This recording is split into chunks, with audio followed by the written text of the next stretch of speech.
Hi, Jane Garapick here.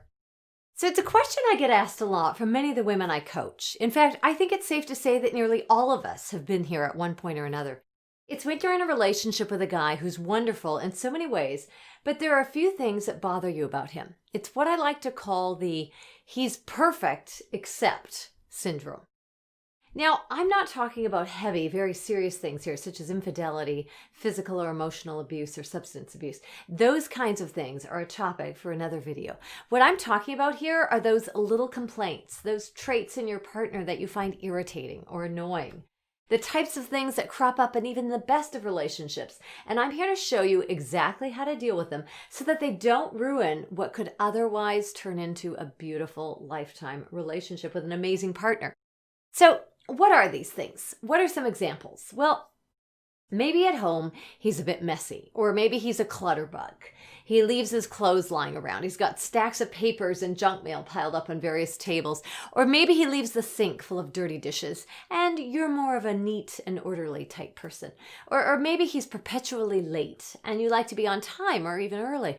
Whatever it may be, you want him to change his behavior before it erupts into a full-on argument and maybe even ends up in a breakup.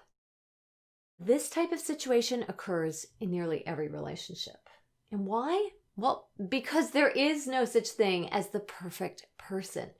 Even if, and I should say especially if, the other person is just like us, there will be things we don't like because there are things we don't like about ourselves. In fact, it's usually the things that we most don't like about ourselves that we really dislike in others. Now, without getting too deep into the psychology of it all, suffice it to say that in relationships, like in pretty much all of life, there is no Shangri-La. There are always trade-offs. The question you should be asking is, will I grow to love this trait in him or at least tolerate it? The bottom line is that whatever traits you find irritating or annoying in your partner, rather than assuming that they're going to change all on their own, make the assumption that they're not going to. It's a very good assumption since this is nearly always the case.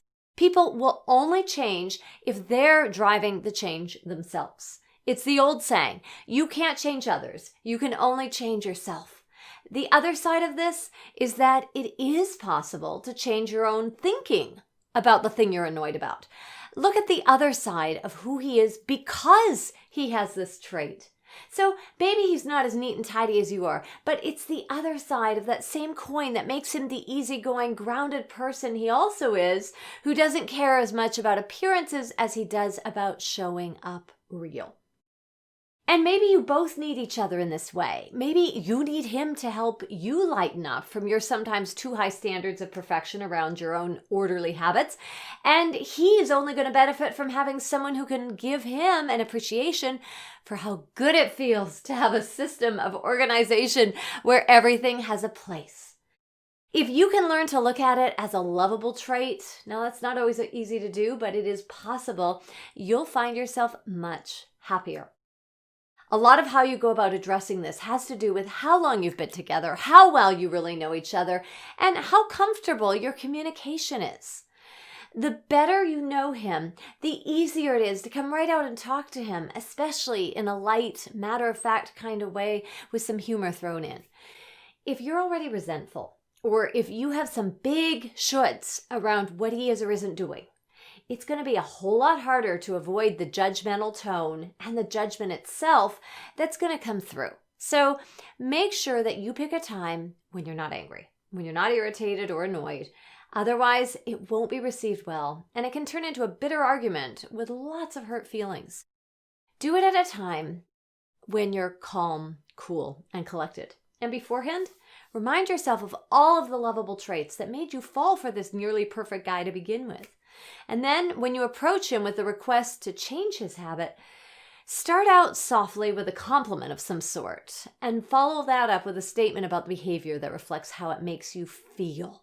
For example, you might say something like, "You know, hun, I love the way you're always looking out for me and taking care of me. You're so considerate. I wanted to let you know that I feel really stressed when the sink is piled full of dishes for a long time. I was wondering if you could help me with that by putting your dishes in the dishwasher right away. Could you do that for me?" It would really help to lower my stress levels, and I think I'd be a lot happier. Remember that you need to know if any of these things are going to be deal breakers for you. And this is how you're going to find out, by talking about them early on, by communicating about them early. If he gets on the defensive, or if he pushes back on you and makes it about you, this is going to be some pretty important information that you need to know before you get any more involved with this guy. Even if the conversation goes well and he changes his behavior, it's likely it will only be temporary.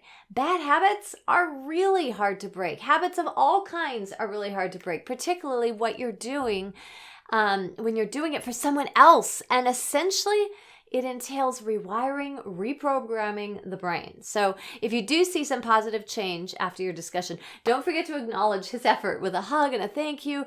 This is going to go a long way towards making the change permanent. If he later slips back into his old patterns, you can try gently reminding him, but know that nagging a partner can have some of the most detrimental, damaging effects of any behavior on a relationship for both of you. And while it's theoretically possible to change your guy's irritating habits gently and kindly, gradually, a better bet is to find a way to see the lovability in his minor flaws. Remind yourself of your own flaws and habits that you'd like to change in yourself, and spend your energy trying to change those instead of trying to fix his. It also helps to keep a mental list of 3 things that you love about him, and check those off in your mind whenever you notice his less than desirable traits. In the end, you may just have to choose between loving your guy unconditionally, which means with his annoying flaws and all, or walking away. A big part of being in a deep emotional relationship with another person means accepting them for what they are. And that means the good, the bad, and the ugly. Then focus on the good, because if you can find it in yourself to do that, you'll truly be a richer person for it. So how about you, beautiful? What do you think? Is it possible to change a man? Share your thoughts, your stories, and your struggles with us below in the comments. And if you know of anyone who you think this video would benefit, please let them know about it. Also, remember to click the thumbs up button if you'd like this video, and make sure to click the subscribe button so you won't miss any of my upcoming videos. I'm doing a new one once a week, usually on Sundays, and if you're subscribed, you'll be the first to know.